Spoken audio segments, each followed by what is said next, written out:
You are listening to Reinvented. I'm your host, Jen Eckhart. Okay, I'll admit it. It's been some time since I put out an episode on this podcast show after taking a little hiatus.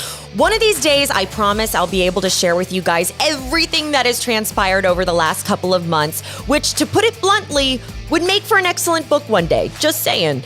It's been a roller coaster couple of months, some ups, some severe downs, and yours truly, though, has moved to Florida. That's right. I am back in the Sunshine State after living in Manhattan, New York City for an amazing 10 years. While I'll be splitting my time between New York and Florida, I'm happy to be back in the saddle and here on my beloved podcast show doing what I love the most, which is bringing inspirational stories to you all. But before I get into introducing today's guest, did all of the breaking news in the world just happen to coincide with my hiatus? I mean, what the heck is going on? I mean, we got Scandival. For all my fellow Bravo-loving fans out there, you know what I'm talking about. It was the affair heard around the world. If you know, you know. Also, thank you, Tom Schwartz, for informing us that there are, in fact, man-eating crocodiles in Florida. I can confirm that's true.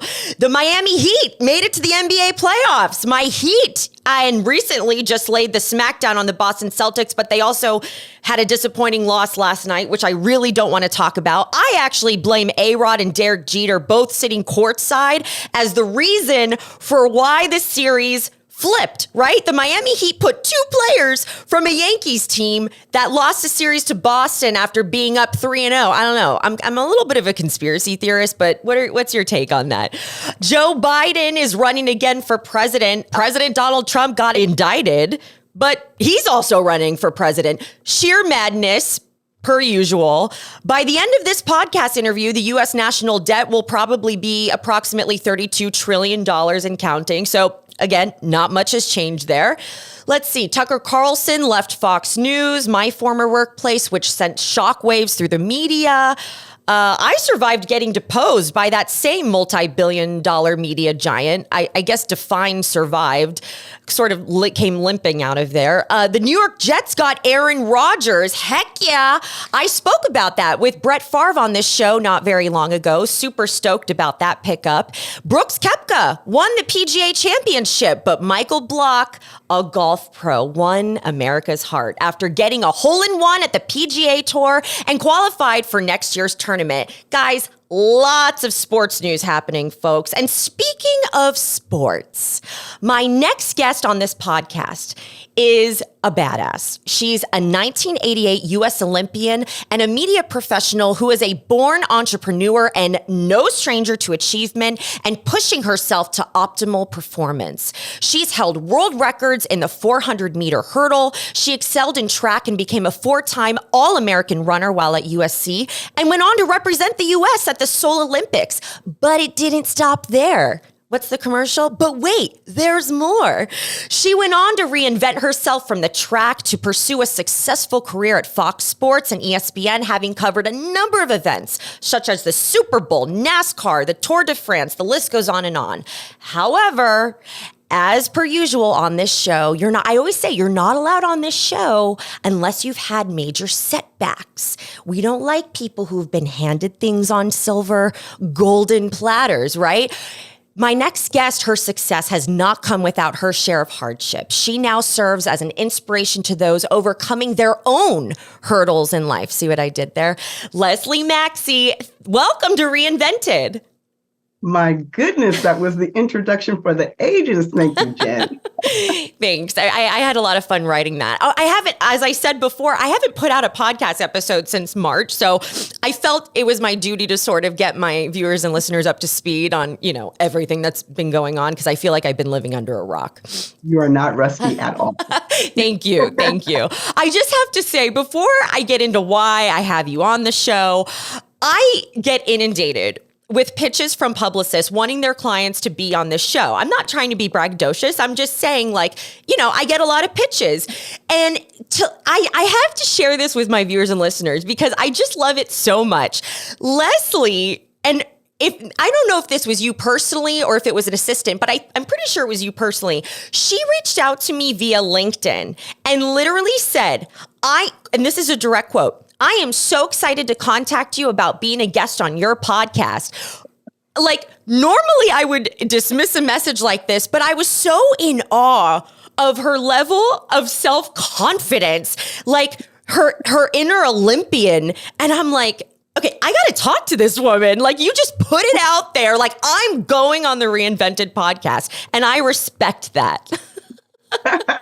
Hey, game recognizes game. You are phenomenal. Thank I you. love your work. I just think you emanate everything that women are looking to like strive and achieve. And hey, the opportunity to speak with you, I'm very, very glad to be here. I love it. And thank you for saying that. But another thing that captured my attention was your email signature to me.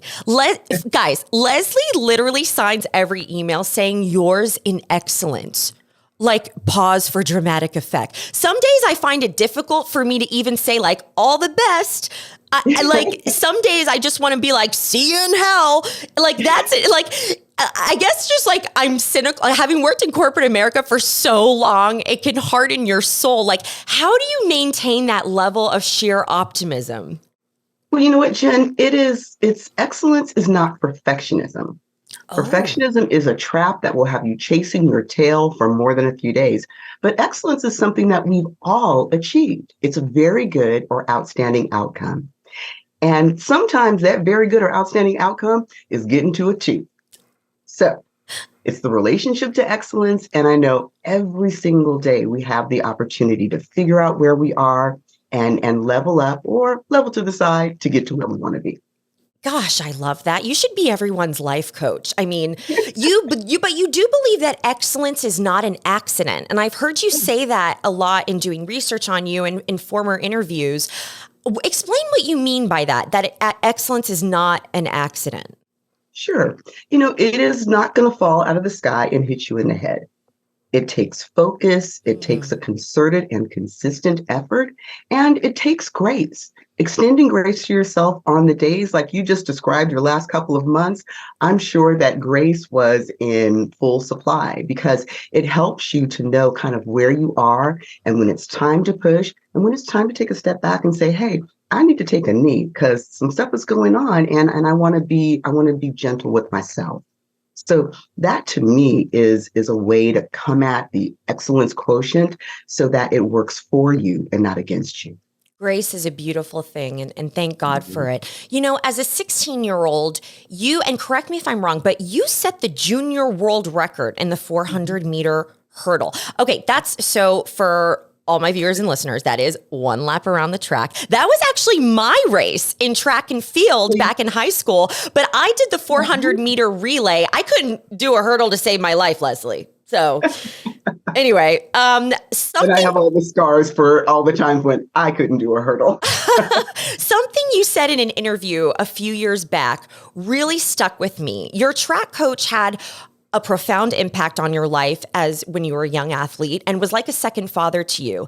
He believed in women's ability to excel in athletics and even played a pivotal role in providing equal opportunities among women in sports. But you said he wasn't as concerned what you could do on the track, but who you could be in your life. That gave me chills. This was during a time when women weren't really taken seriously in the sports arena. And I believe around the advent of Title IX, I want you to share, I'm going to get into all your success and all your achievements, but what were some of the personal challenges you faced as a young African-American female coming up in the sports arena? Yeah. Well, I'm so glad that you mentioned Mr. Parker. That was my coach, and may his soul rest in peace. But Mr. Parker was one of those people. He literally had at least one Olympian on every Olympic team from 1956 to 1988. Wow. And I was his last Olympian. And every single one of those years, at least one of the Olympians was a woman. Wow. My cousin, Brooke Gaston, was one of the first recipients of a Title IX scholarship. Amazing. 50 years ago. So Mr. Parker obviously had a great deal to do with us being able to access different opportunities. But the thing for Mr. Parker is that, these were back in the days when if you could get your education, if you could travel, making the Olympic team, that was like the ultimate gravy. But if you could do those things, then you really were winning because the chances that we would be able to make money were slim and nil. Right. And so we had to be able to take the work ethic, to take the consistency, to take the vision and the creativity that we employed in our sport and apply it to other areas of our lives. And one of the things that I say to young athletes and really people in general is that there is an Olympian in every single one of us. If Mike, sorry, that was mic drop. Can you say that one more time? There's an Olympian in me as I wake up on a Monday morning, 7 a.m., ready to go. I'm going to remind myself of that. Okay, continue. Because here's the key, Jen. If my going over 10 hurdles at a particular time was the sum total of the years and years and years of training that I did to get to that point, then it's an epic fail. It's everything that I learned in the process, the framework of how I got there, that really does pay forward in everything that I do. And so that was the key takeaway from Mr. Parker. And then the other thing was like understanding context. He used to have what he called a travel tax. So when we would travel, he'd say, look, you're not going to be the girl that goes to Paris and all she knows is what's sold on the Champs-Elysees. You are going to know different things about every place that we travel. And so we didn't have the internet. I couldn't say, hey, Siri, blah, blah, blah, blah. I don't want to say it too loud because she'll answer. But it was encyclopedias. It was real hardcore research in order to understand where I was going because he was going to quiz me. Now, don't quiz me now. That was something that I passed down to my children. Wow. The first time I took them to Paris, they didn't know they were going to Europe until we were in line showing our passports to the station agent that was going through everything. And she said, oh my goodness, kids are going to London and you're going to Paris. And they were like, we are? Oh, that's so cool. My parents actually surprised my brother and I on a cruise when I was little.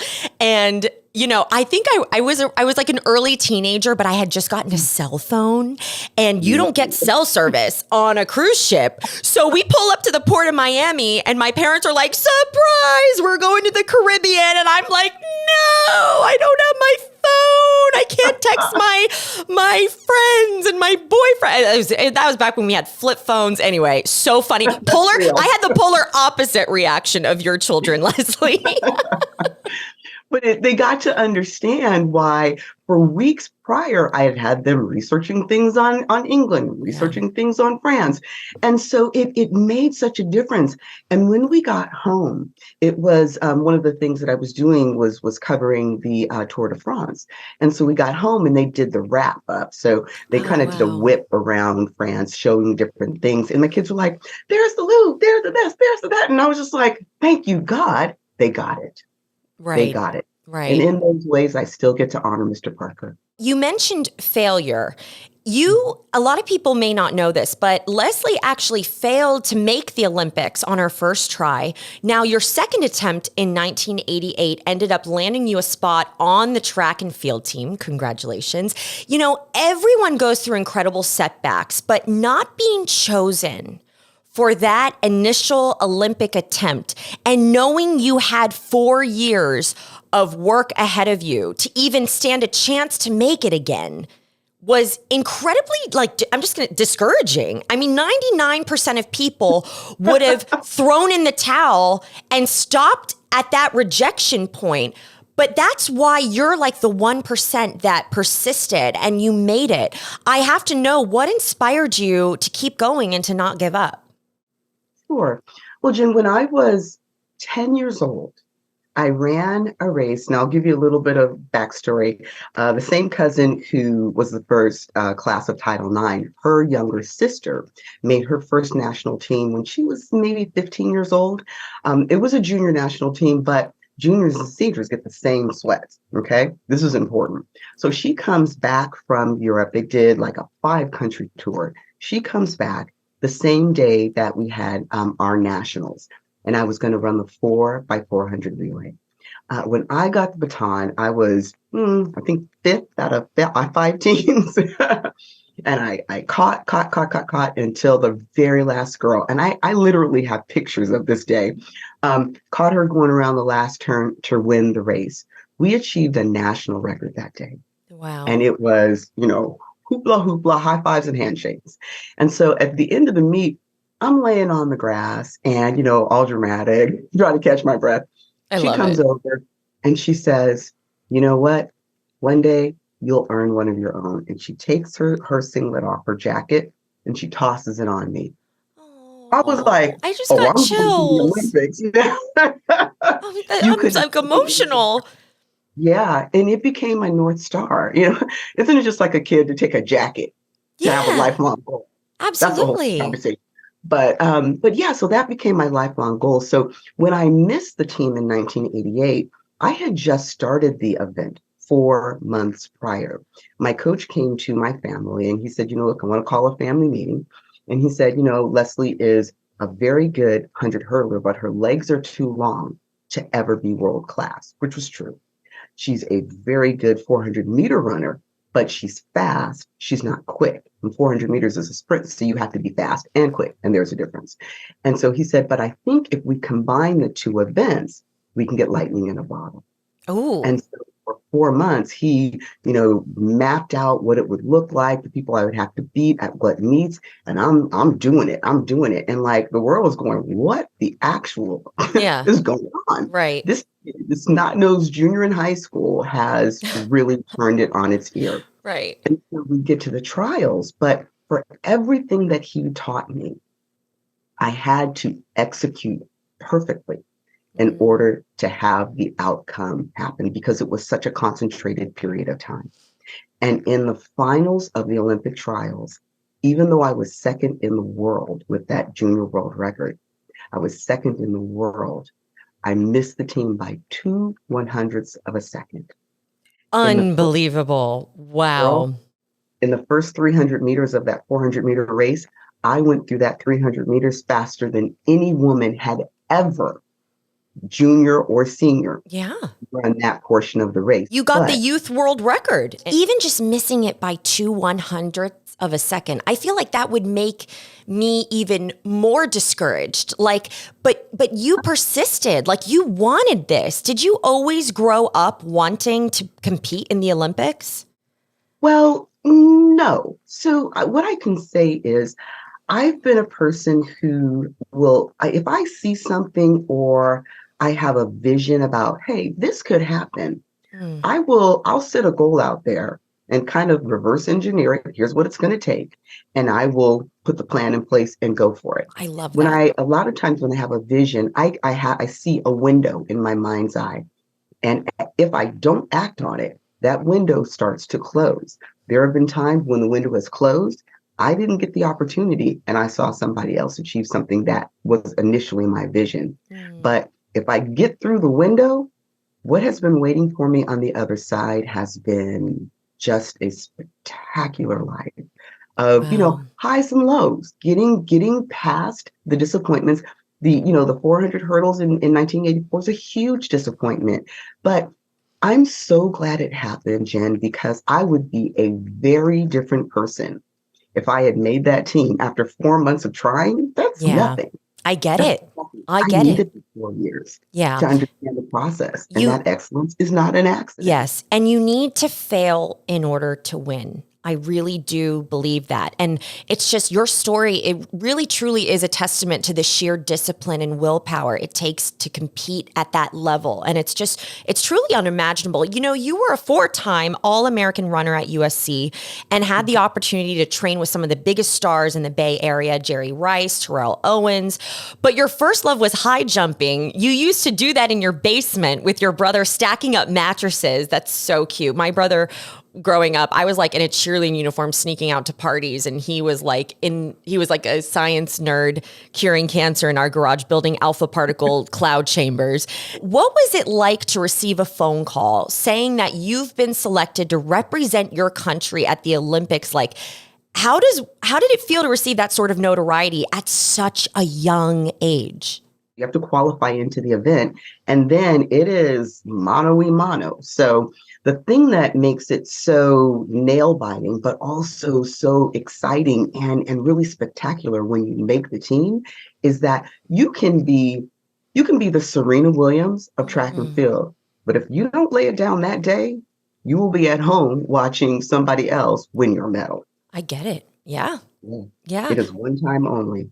You know, you mentioned Serena Williams, who's, I mean, she's a hero to like you, a hero to so many women out there. She obviously went on to become one of the greatest tennis players of all time, but she endured racism and sexist attacks in the media. I'm going to get into your media career, but, you know, you started your professional career as an athlete much earlier than she did, when tensions were still running high. There were times when I'd be at meets and, I'd be called monkey or the N word. And I mean, it's devastating on one's end. But on the other end, it opened up a conversation with Mr. Parker, who Yes. was a white man. And he explained to me really, really young, he said, look, people gravitate towards what they know, and what they don't know, they fear. So if somebody hasn't had an experience with somebody that looks like you, it's actually not about you, Leslie, the person.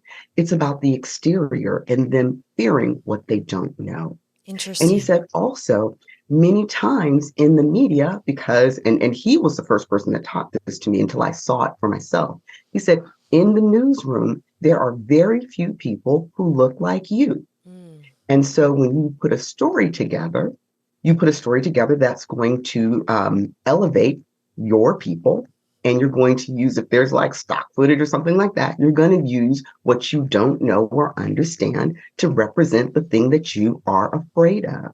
He said, so images matter. Right. He said, by the same token, it matters that you not give what you've been getting. So if I was called a name, if I was called out of my name, he's like, don't respond.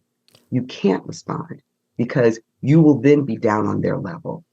And Mr. Parker, I mean, and we're talking about, this is in the mid to late 70s, okay? Yeah. And if he had his first athlete that went to the Olympic Games in 56, he had been dealing with this for a minute. But he believed in the power and the vision of women. And he believed that everybody, if you were willing to do the work, if you were willing to sacrifice, that there was a space for you at the table. I love that. Something like being called names before a meet, that has to take a toll on one's mental health. And when I think of strong Black female voices and athletes, fellow Olympian Simone Biles, who I also look up to, as do many other women, she's been extremely outspoken about mental health. Performing under pressure, it's something all of us have to deal with, whether it's that big presentation at work, speaking in front of a crowd, or just simply live up to daily expectations or past accomplishments.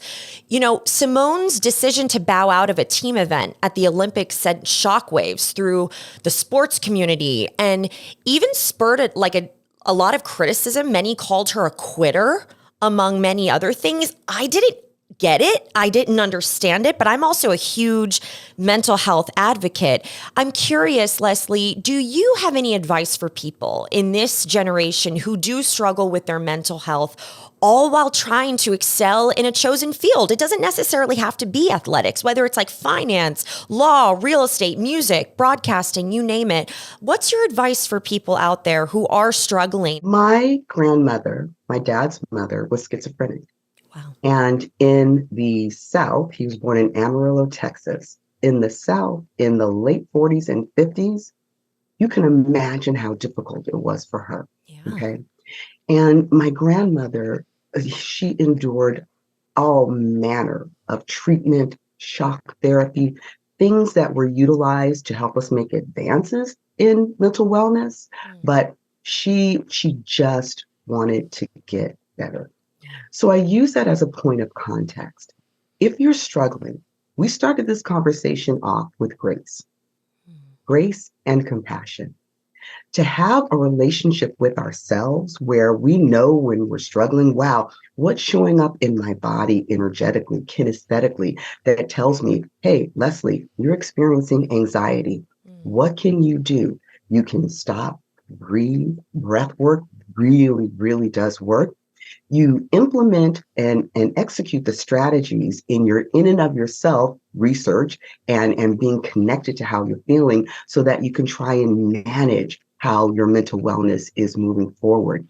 And if you get to the point where you're not managing it well, or you're having thoughts that are the antithesis of a healthy person, then reach out for help. Honor the sacrifice that my grandmother made. If it means that you have to have some sort of psychotherapy or counseling or coaching, be open to it. Right. Because mental wellness is something that we all deal with. Right. It is not something that is exclusive to people that have a chemical imbalance of some sort. We all struggle at some point. Grace and compassion to ourselves, grace and compassion to somebody else. You never know what somebody's going through. Oh, yeah, totally. If you need the help, understand that it is a show of strength and not weakness to raise your hand because there are resources out there and get the help that you need so that you can move forward in a healthy manner and model to the people in your world that it's okay. Yeah. It's okay not to be okay. It's okay not to be okay. As the Demi Lovato song goes. I've been a gymnast in a past life. I've also been a cheerleader. I tumble. I do backflips. When I saw Simone Biles bow out of that team event at the Olympics and chalked it up to, you know, her mental health and the fact that she was having the twisties and how that could be really dangerous. And it, you know, we exalt these athletes.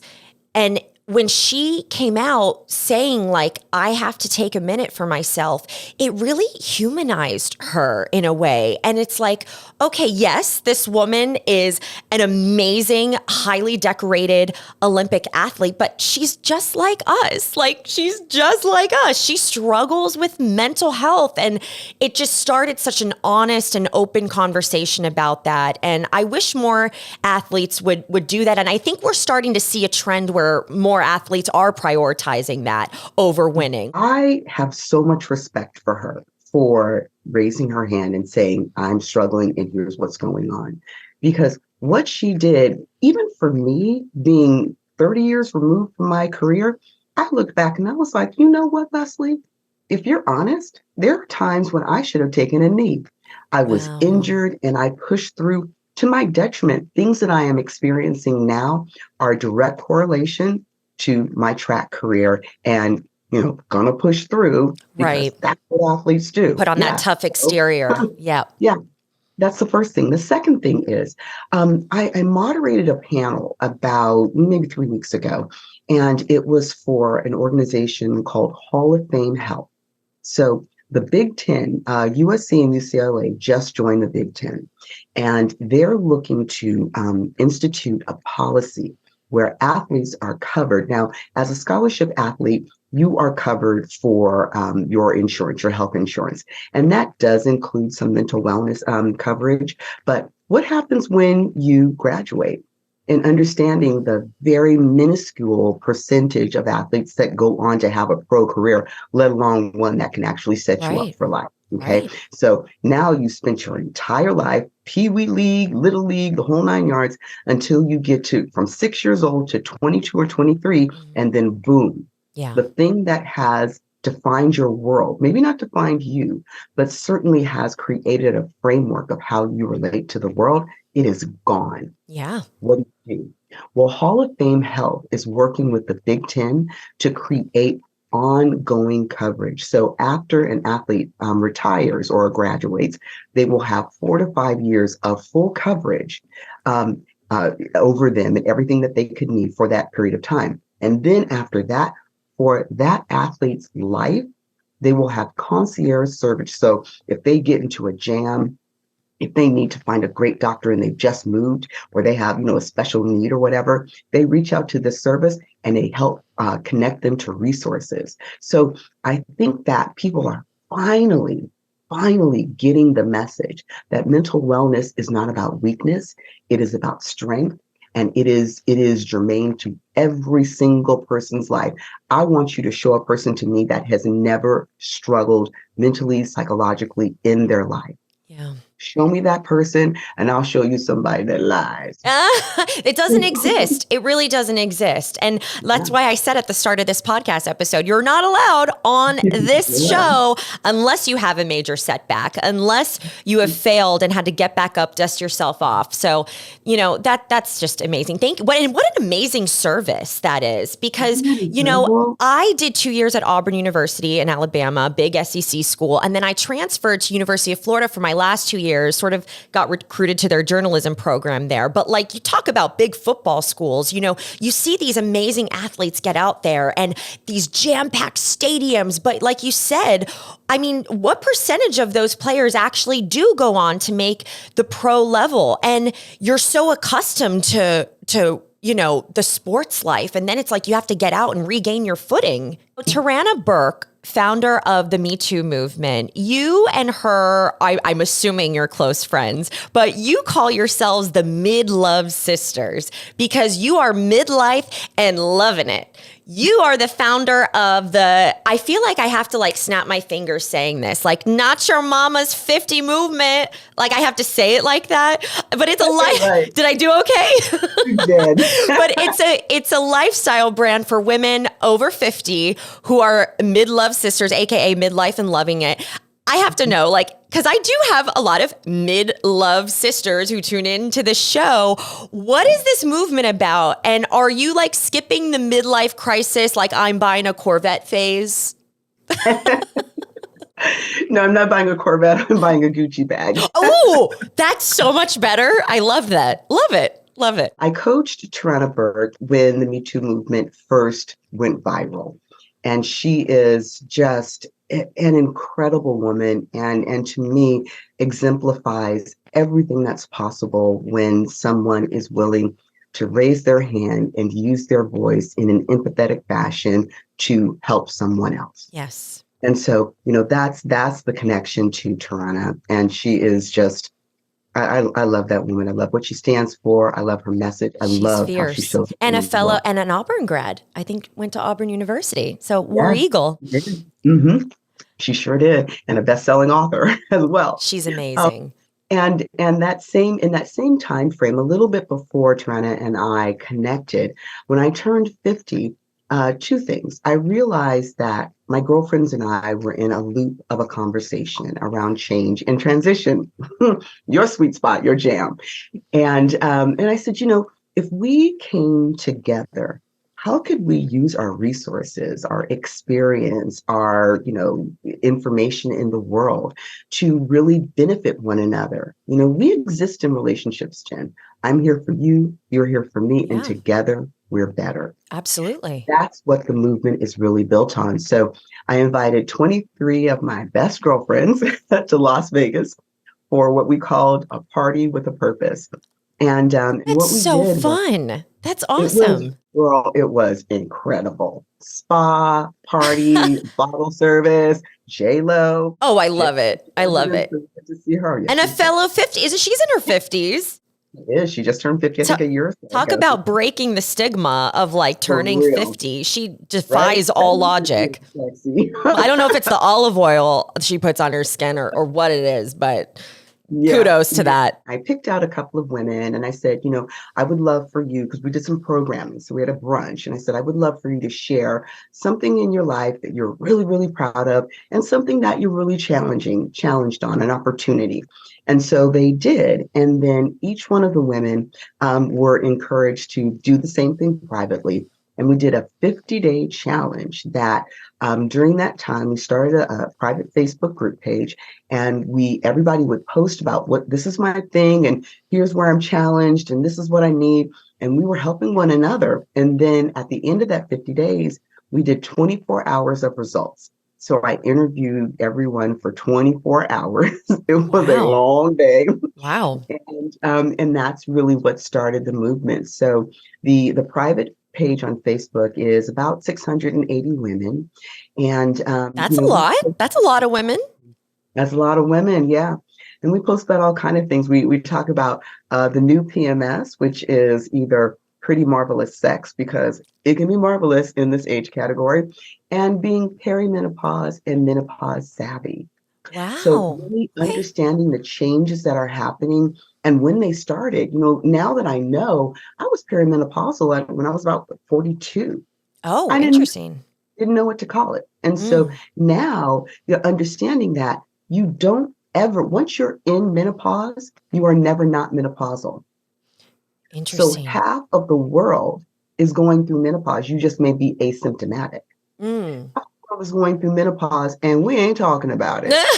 So we are kicking that door I down. love And it. I love it. No, having those open, honest. I feel like I need to start a Not Your Mama's like for people in their 30s, like because like I'm at that annoying age, Leslie, where like all my friends are married and have babies, and I'm like, I feel so behind the curve. I'm like you. I had my career goggles on. I was very career oriented and just focused, right? But yeah, I don't know. Like, hey, it's okay if you aren't engaged by this age, if you don't have a kid by this age. The pressure we put on young women in society is a lot to take exactly. sometimes. And the thing about it, Jen, is there's so much technology now, Yeah. better living through technology. So if we're having the conversations, one, there's not a timer. Everybody's like, oh, it's your biological clock. Girl, freeze them eggs. Okay. Freeze them eggs. You heard it here. Right? Leslie Maxie. Yeah. Yeah. I love it. What Great you need advice. to create the life you want, something that's going to Mm, honor your vision for your life.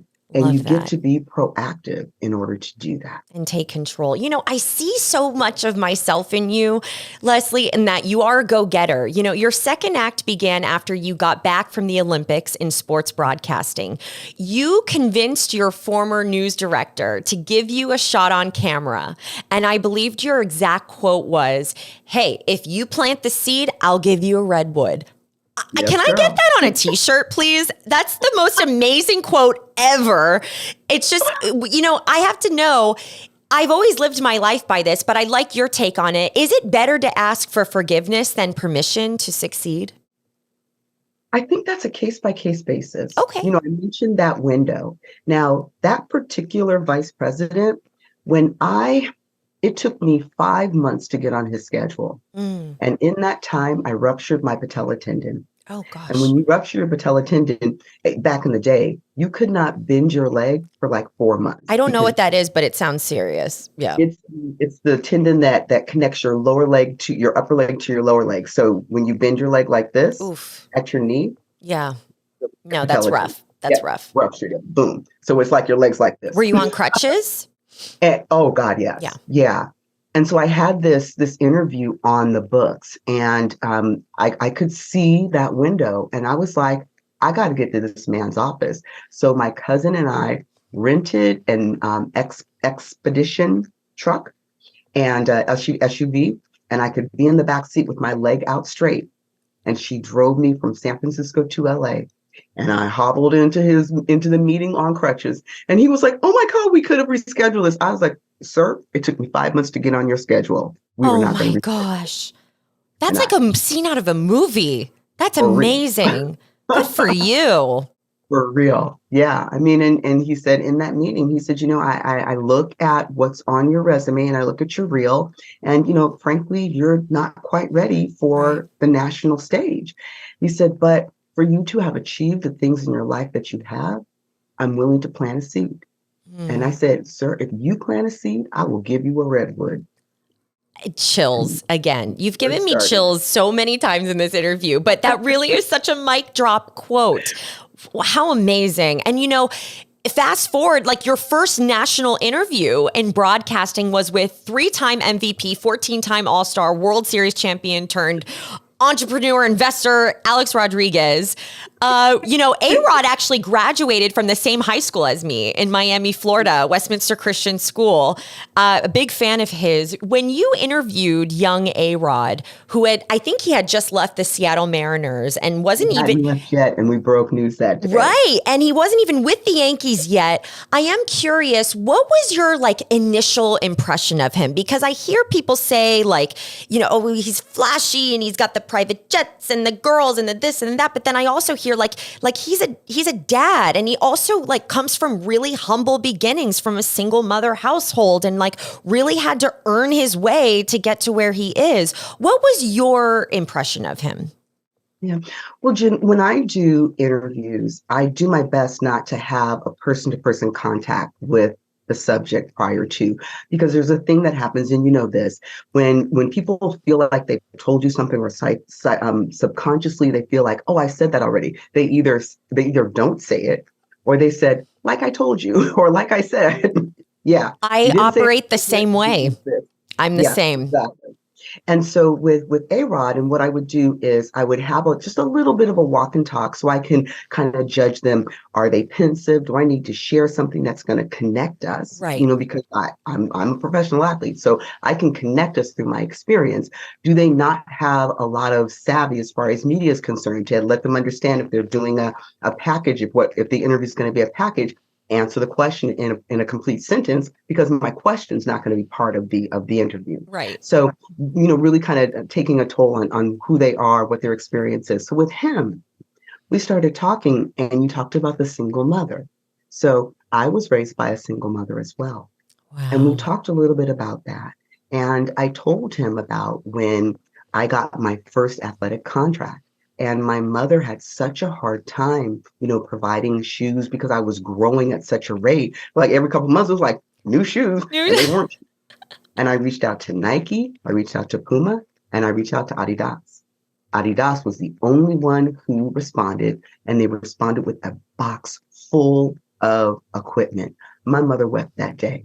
Oh. And so I just, I shared some of my experience with him, and he was like, damn, that's cool. Yeah. And so by the time we sat down, he was relaxed, he was open, he was present, even to the extent that when I asked him about, because this was before he went to Texas, because remember, he paid for Texas before he went to Right. He had that $250 million contract with Texas. Crazy first. money. Yeah. Mm-hmm. And, and I said, hey, are you going to stay with Seattle for the loyalty? Are you going to, go with the market and the highest bidder? And he said, well, you know what? I'm a young man, and I'm looking to have a family someday. And, I have my mom and my family to take care of. He said, so that's going to be part of the consideration. That was covered in the New York Times. Crazy. Your first national interview, boom, New York Times pickup. Go girl. Go girl. But yeah, you had a question that went viral. This was over 20 years ago. And you asked him about his passion for winning versus monetary success. Obviously, A-Rod has had tremendous success both on and off the field. But I mean, do you blame him? I'm trying to think how to phrase this. Do you blame him for choosing money and just being honest about wanting to provide for his family? Absolutely not. I mean, at the end of the day, this is a business. Yeah. Okay.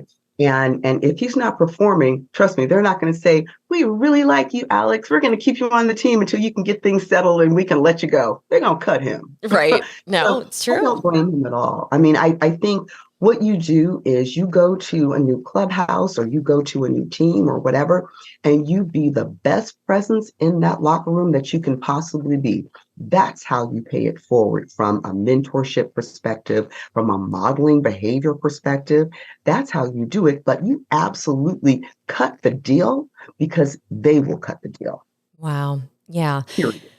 So, okay. But do you think A-Rod and Derek Jeter being in the same Miami Heat arena courtside last night was sort of jinxed the Heat from winning? I have to know what Leslie Maxie's take is on this, because I'm very upset about this. The Heat losing last night. Where do you fall in line with this? You know what? I was never like the. You're not superstitious. I'm not superstitious. Okay. I'm going to pray. I'm going to put in God's hands. I'm going to leverage every piece of skill that he gave me and the work ethic that he implanted in me. That's how I try and address superstition, I love it. is through prayer and diligent work. You know, it wasn't just A-Rod. Over the years, you've interviewed some of the biggest names in entertainment and sports, including Jesse Owens. I believe you did his last ever televised interview. Brad Pitt. Oh my gosh. Denzel Washington. One of my all-time favorite actors, Angelina Jolie, Serena Williams, Barry Bonds, Mike Tyson. The list goes on and on. What an impressive roster. People always ask me, as a journalist, Leslie, as I'm sure they do you, in my decade-long career having worked at Fox at the national level, who was the one person I met or interviewed that left a real lasting impression on me? I am curious, who was that for you? It was a young man named Neil. This young man broke his leg playing football, and it was a compound fracture. So it was a broken limb, but it also punctured. While he was on the grass waiting for them to take him off, he got a bacteria. He ended up having to have his leg amputated.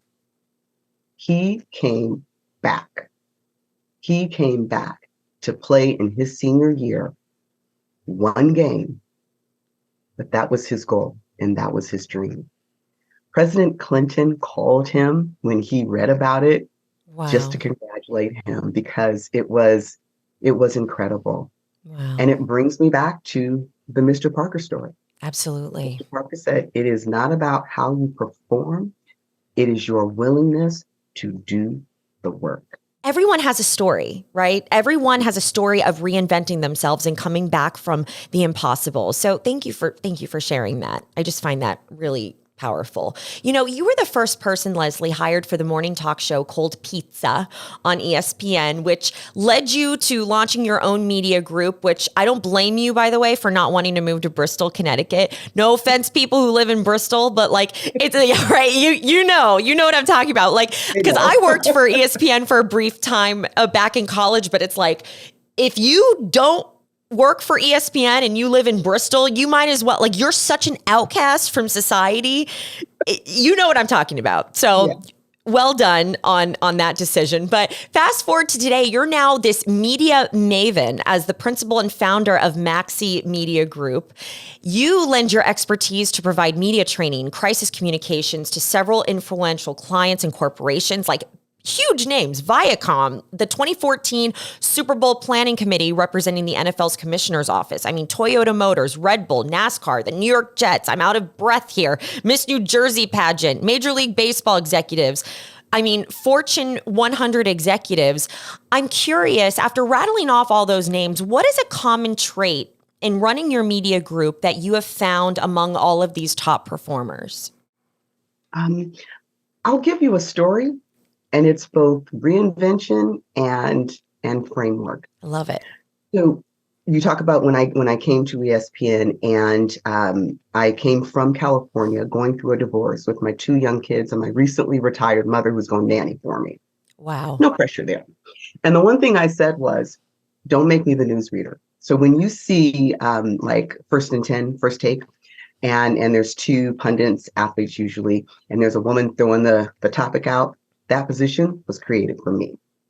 But when we went on air, we were 6 weeks late and almost $1 million over budget. Wow. And so it was just get it up. It was the first time that ESPN had done a morning show. And even though I was promised that I wouldn't be the newsreader, I'm a good newsreader, but you're not going to get the best of what I have to offer. I'm a connector. You are. In that particular position, they would have gotten that. So first day, it was and in the news. And this went on for 3 years. And then they said, we're going to be moving the show up to Bristol because it's just too expensive to do from Manhattan, you think? Yeah. So I said, I want to transition my contract from an employment contract to an actual contractor. And ESPN became my client. So on one of my first Talk about flipping the script there. Right. I love that. I'm no longer working for you. You're working for me kind of thing. I respect it. Respect it. So I went to Portugal to cover junior Formula One. Red Bull Racing had two American drivers, which was unheard of for Formula One. So I went to cover them. It was an incredible experience. And it was the end of their season. So we saw their wrap race. So there's a bunch of journalists there from all over the world. The owner and founder of Red Bull, who invented the energy drink, billionaire, he had one of his planes dispatched to Portugal, who's going to take us to Budapest for a party to celebrate the end of the season. So I called my mom. I was like, Mom, do you mind keeping the kids a few more days? She was like, girl, how often do you get that opportunity? You better go. Wow. So on the way there, Dietrich Mateschitz was his name. He had the journalist come up and just kind of talk with him, get to know him a little bit. And in our conversation, he learned that I was an Olympian. And he said, what people don't understand is I created Red Bull for athletes. I created it so that I would have the resources so that if an athlete had a vision, I could take my resources and bring it to fruition. He said, because athletes have a way of making things happen. Yeah. And so he said, look, let's exchange numbers. We're going to work together someday. I'm like, sure, billionaire. Okay. Yeah. Right. I'll take your number. Okay. Twist my arm. Right. Yep. 6 months later, I'm in my office tooling away. My phone rings. I look down and it says Dietrich Mateschitz. I'm like, sure. Wow. I love it. I love it. And it turns out he had purchased a Formula One team. And he said, certainly you casually. I just purchased a Formula One team. Like, okay. Like picking up a coffee tab. Exactly. He said, certainly you've heard. And I said, well, actually, I haven't heard. I said, Formula One is what we call an orphan sport in the United States. And he said, well, that's why I need you. He said, would you be willing to come over to Spain and meet with me to talk about being our U.S. correspondent? I said, absolutely. So, Jen, what is a correspondent? A reporter. You report. Exactly. The reporter that goes out and gets the story. Right. Okay. So it's on the strength of that, I get on a plane and go to Spain. So we watch the testing of the team. Great, great, great. We are on his private jet, just me and him and the pilot on our way to Salzburg so that we can hash out the terms and conditions of my U.S. correspondent role. So as he starts to explain it, what he explains is a PR representative. And I'm listening to him and I said, Dietrich, I think there was a cultural communication breakdown. Yeah. I said, what you're describing is a PR agent. Right. I said, I hear this and I hear correspondent. And for us, that's a reporter that goes out and gets the story. Right. I said, so I haven't worked in PR and marketing since I was like at Special Olympics and the Orioles. I said, and that's something you have to keep your contacts up. Right. I said, I'll find somebody for you. I can introduce you to someone. I said, but it would be disingenuous for me to take that job. Good for you. Right. He was like, oh, that's too bad. I'm like, yeah. So we're sitting there. Jen, the conversation is dying, is going down in flames. I'm like having anxiety listening to this because I'm like, did you go to Spain for nothing? Like, what came of this? Oh my gosh. At that moment I had. So I said, excuse me, I'm going to go to the powder room. So I go into the bathroom. There are gold fixtures in here. And I'm like, figure it out, Leslie. Right. Right. Think. Right. Gather myself up. I come out of the bathroom. I sit back down and I said, so what are you guys doing with your television productions? And he was like, we have this company. They don't have my vision. What they're doing is not up to par. And I said, well, if I were you, I would. And I basically described the 60 minutes of sports because everything in journalism is story driven. Yeah. And as I'm describing it, he goes, oh my God, it's like you're walking through my brain. He goes, that's exactly what he goes, but they can't get it. And I said, let's do this. When we get to Salzburg, let me look and see what you have in the vault and let me recut it in the vision that we're discussing. I said, and if it works, I'll take your television contract. And he said, well, let's do this. You can take the television contract. He said, but I also want you to take the PR contract.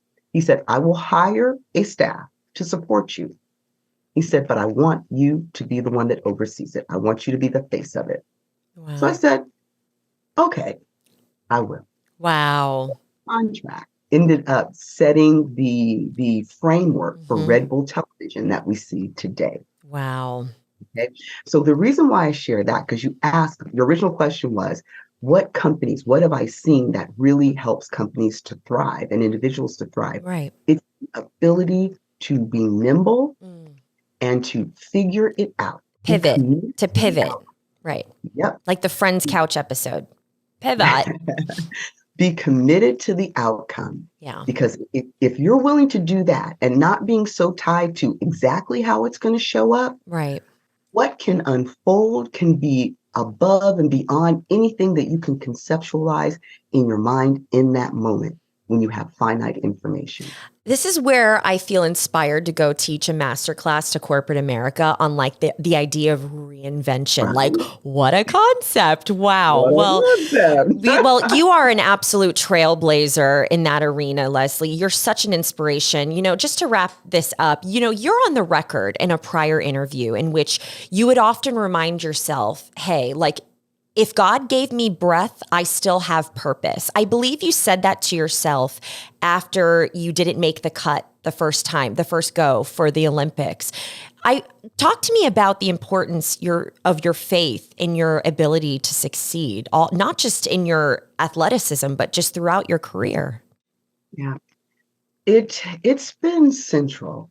It really has. You know, there's so much that comes at us in this life that if I had to rely exclusively on my knowledge, my wisdom, my experience, you don't know what you don't know.